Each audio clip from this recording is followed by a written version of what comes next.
Hi friends, welcome back to our channel. இன்றைக்கி நம்ம dinner recipe தான் பார்க்க போகிறோம்.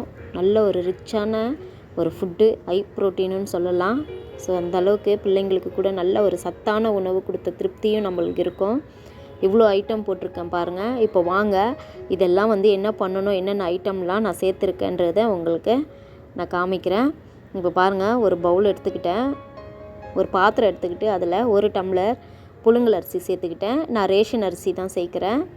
பாருங்கள், 1 டம்ளர் நல்லா புழுங்கல் அரிசி, ரேஷன் அரிசி சேர்த்துட்டு அதே டம்ளர் அளவுக்கு பச்சரிசி சேர்க்குறேன். நான் அளவுகள் பார்த்திங்கன்னா ஒரே டம்ளரில் எல்லாமே ஒரே அளவில் தான், ரேஷியோவில் தான் நான் சேர்த்துருக்கேன். அதே போல் நீங்களும் சேர்த்துக்கோங்க. அதுக்கப்புறம் கடலைப்பருப்பு அதே மாதிரி 1 டம்ளர் சேர்த்துருக்கேன். அதுக்கப்புறம் பார்த்திங்கன்னா தோரம்பருப்பு சேர்த்துருக்கேன். எல்லாமே ஒரே அளவு தான், ஒரே டம்ளர் தான் எடுத்திருக்கேன். ஸோ அதுக்கப்புறம் பார்த்திங்கன்னா சிறுபருப்பு, பைத்தம்பருப்பு சொல்லுவாங்க இல்லையா, அந்த பருப்பு அதே மாதிரி 1 டம்ளர் எடுத்திருக்கேன். அதுக்கப்புறமா உளுந்து பாருங்கள், அதே டம்ளரில் தான் அளந்திருக்கேன். உளுந்து ஒரு கைப்பிடி மட்டும் கம்மியாக சேர்த்துருக்கேன் நான். அதுக்கப்புறம் பச்சை பயிறு 1 டம்ளர் ஃபுல்லாக எடுத்திருக்கேன். ஸோ இந்த பச்சை பயிறு ரொம்ப முக்கியமானது, ஸ்கிப் பண்ணாதீங்க. அதுக்கப்புறமா பார்த்திங்கன்னா அதே டம்ளரில் வேர்க்கடலை, பச்சை வேர்க்கடலை நான் சேர்த்துருக்கேன். ஸோ இந்த வேர்க்கடலை சேர்க்கும்போது நல்ல டேஸ்ட்டும் சரி, அதுக்கப்புறமா நல்ல மனம் இருக்கும். தோசை சுடும்போதே நல்ல அந்தளவுக்கு நல்ல வாசனையாக இருக்கும். அதுக்கப்புறமா பாருங்கள், ஒரு பெரிய சைஸு இஞ்சி நல்ல சின்ன சின்ன துண்டாக கட் பண்ணி வச்சுருக்கேன். 2 பூண்டு சேர்த்துருக்கேன். காரத்துக்கு ஏற்ற மாதிரி நான் வரமிளகா சேர்த்துக்கிட்டேன். ஒரு 7-8 வரமிளகாவையும் நான் அதில் சேர்த்துட்டு, இப்போ இது எல்லாமே நல்லா வாஷ் பண்ணி, ஒரு 3 தடவை வாஷ் பண்ணி நல்லா க்ளீன் வாட்டராக ஊற்றி நான் ஊற வச்சுருக்கேன். பாருங்கள், இந்த மாதிரி ஊற வச்சுட்டு ஒரு 2 மணி நேரம் நான் ஊற வச்சேன். அதிகமாகலாம் நான் ஊற வைக்கல, 2 மணி நேரத்தில் நல்லா ஊறிடும் இது பருப்புலாம். ஸோ 2 மணி நேரம் நல்லா ஊற வச்சு அதுக்கப்புறமா கிரைண்டரில் போட்டு இது மாவு அரைச்சிக்கிட்டேன். பாருங்கள், கிரைண்டரில் போட்டு இது நல்ல மாவை அரைச்சி எடுத்துடலாம்.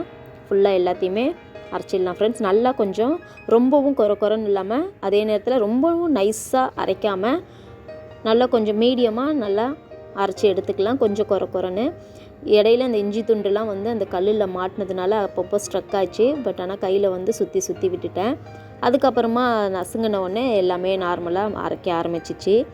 பாருங்கள், இப்போ நல்லா அரைச்சி கொஞ்சம் கொரன்னு நொய் பதத்தில் எடுத்த உடனே எல்லாத்தையுமே எடுத்துடலாம். ஃபுல்லாகவே எடுத்துட்டேன், மாவை எல்லாத்தையுமே எடுத்தாச்சு. இப்போ பார்த்திங்கன்னா அந்த ஊற வச்ச தண்ணியிலே 1 டம்ளர் தண்ணியாக நான் எடுத்து வச்சுருந்தேன். அந்த தண்ணி அதிலே ஊற்றிட்டு நல்லா கையிலேயே நம்ம கழுவி எடுத்துடலாம். நம்ம எடுத்துட்டோன்னா கூட வாஷ் பண்ணுறதுக்கு ரொம்ப ஈஸியாக இருக்கும்.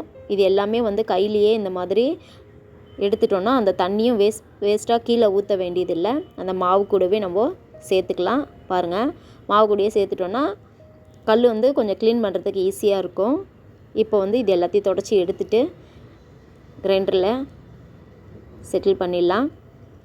கிரைண்டரை செட்டில் பண்ண உடனே அடுத்தது நம்ம 1 மணி நேரம் இந்த மாவை நல்லா வெளியில் வச்சுருந்தேன். இது புளிக்க வைக்கணும்னு அவசியம் இல்லை, உடனே ஊற்றலாம். சப்போஸ் நீங்கள் உடனே ஊற்றுற மாதிரி இருந்தால் 1 கப்பு தயிர் அதில் ஆட் பண்ணிவிட்டு உப்பு சேர்த்துட்டு நீங்கள் யூஸ் பண்ணிக்கலாம். அப்படி இல்லைனா ஒரு அரை மணி நேரம் வெளியில் வச்சுட்டு யூஸ் பண்ணலாம். இப்போ பாருங்கள், மாவு நிறைய இருந்ததுனால நான் தனியாக இப்போதைக்கு மட்டும் ஒரு 2 ஆளுக்கு 2 தோசை தான் நைட்டில் நாங்கள் சாப்பிட்றோம். அதனால் சும்மா ஒரு 6 தோசை வர மாதிரி நம்ம எடுத்துக்கலாம் மாவை. அவ்வளோதான். இப்போ இதில் தேவையான அளவு உப்பு சேர்த்துட்டு மீதி மாவு ஃப்ரிட்ஜில் வச்சுட்டேன், காலையிலேக்கு யூஸ் பண்ணிக்கலான்ட்டு. ஸோ இப்போ தேவையான அளவு உப்பு சேர்த்துட்டு கூடவே கொஞ்சோண்டு தண்ணி ஊற்றிக்கிட்டேன். ஒரு 1/4 டம்ளர் தண்ணி ஊற்றினேன். ஸோ நீங்கள் தோசை ஊற்றணுன்னா இன்னும் கொஞ்சம் நீங்கள் தண்ணி ஊற்றிக்கோங்க. நான் அடை தான் சுட போகிறேன், அதனால் நான் கொஞ்சம் கட்டியாகவே நான் இதை மிக்ஸ் பண்ணிக்கிட்டேன்.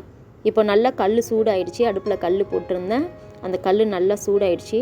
இப்போது அந்த கல்லில் எண்ணெய் சேர்த்துக்கலாம். எண்ணெய் கொஞ்சம் நிறையவே இந்த அடைக்கு தேவைப்படும் ஃப்ரெண்ட்ஸ்.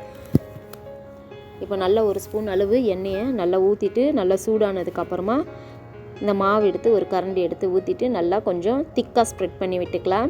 நீங்கள் உங்களுக்கு தோசை மாதிரி வேணும்னீங்கன்னா அதில் இன்னும் கொஞ்சம் தண்ணி ஊற்றிட்டு தோசை மாவு பதத்துக்கு நீங்கள் கரைச்சிட்டு நீங்கள் தோசையாக ஊற்றிக்கலாம் நைஸாக. இப்போ அது மேலேயே பாருங்கள், பச்சை வெங்காயம் பெரிய வெங்காயம் எடுத்து நல்லா கொஞ்சம் சின்னதாக கட் பண்ணி அவசரத்துக்கு கட் பண்ணேன். ஸோ அதனால் கொஞ்சம் பெருசாகவே வந்துருச்சு. இப்போ வந்து அது மேலேயே பார்த்திங்கன்னா இட்லி பொடி தூவிட்டேன். இட்லி பொடி வந்து இருந்தால் சேர்த்துக்குங்க, ஆப்ஷனல் தான். பட் ஆனால் வெங்காயம் ரொம்ப டேஸ்ட்டாக இருக்கும். அப்படியே பச்சை வெங்காயம் நம்ம சாப்பிடும்போது ரொம்பவும் வெந்திருக்காது. அதனால் வந்து நல்லா டேஸ்ட்டாக இருக்கும். இப்போ மறுபடியும் எண்ணெயை வந்து மேலேயும் சைட்லேயும் ஊற்றிட்டு நல்லா இதை அந்த வெங்காயத்தெல்லாம் கொஞ்சம் அழுத்தி விடுவோம், இல்லைனா வெளியில் வந்துடும் திருப்பும்போது. ஸோ இப்போது நல்லா அழுத்தி விட்டுட்டு திருப்பி போட்டாச்சு. நல்லா 2 பக்கமும் நல்லா ப்ரௌன் கலரில் வர வரைக்கும் வெயிட் பண்ணுவோம். ஸோ இப்போது நல்லா 2 பக்கமும் நல்லா வெந்துருச்சு. இப்போ இதை தட்டில் எடுத்துக்கலாம். இப்போ அவ்வளோதான். இப்போ வந்து இதுக்கு வந்து கார சட்னி, தேங்காய் சட்னி எல்லாமே ரொம்ப சூப்பராக இருக்கும். நான் தேங்காய் சட்னி தான் அரைச்சேன். ஸோ தேங்காய் சட்னி அரைச்சிட்டு அந்த இட்லி பொடியும் அது மேலேயே போட்டிருக்கோம் இல்லைங்களா, அதனால் ரொம்ப டேஸ்ட்டாக இருந்தது. இதுக்கு சைட் டிஷ் எதுவுமே இல்லைன்னா கூட இந்த தோசை அப்படியே சாப்பிட்லாம். வெங்காயமும் இட்லி பொடியும் அது மேலே தூவி விட்டுருக்கோம் இல்லைங்களா, அப்படியே எடுத்து சாப்பிட்டா கூட ரொம்ப சூப்பராக இருக்கும். அவ்வளோதான் ஃப்ரெண்ட்ஸ், ஹை ப்ரோட்டீன் நிறைந்த ஒரு தோசை நம்ம எப்படி செஞ்சுருக்கோன்றத பார்த்தீங்க ஃப்ரெண்ட்ஸ். இதே மாதிரி நீங்களும் செஞ்சு பாருங்கள். செஞ்சு பார்த்துட்டு உங்களுக்கு எப்படி டேஸ்ட்டு வந்ததுன்னு சொல்லிவிட்டு எனக்கு கமெண்ட் பண்ணுங்கள். ஸோ மறுபடியும் அடுத்த வீடியோவில் நான் வந்து சந்திக்கிறேன். அது வரைக்கும் பாய் ஃப்ரெண்ட்ஸ். மறக்காமல் சப்ஸ்கிரைப் பண்ணுங்கள், லைக் பண்ணுங்கள். வீடியோ பிடிச்சிருந்தால் ஒரு லைக் பண்ணுங்கள். உங்கள் ஃப்ரெண்ட்ஸ் அண்ட் ஃபேமிலிக்கு ஷேர் பண்ணி விடுங்க ஃப்ரெண்ட்ஸ். மறுபடியும் நம்ம அடுத்த வீடியோவில் மீட் பண்ணலாம். அது வரைக்கும் பாய் ஃப்ரெண்ட்ஸ். தேங்க்ஸ் ஃபார் வாட்சிங்.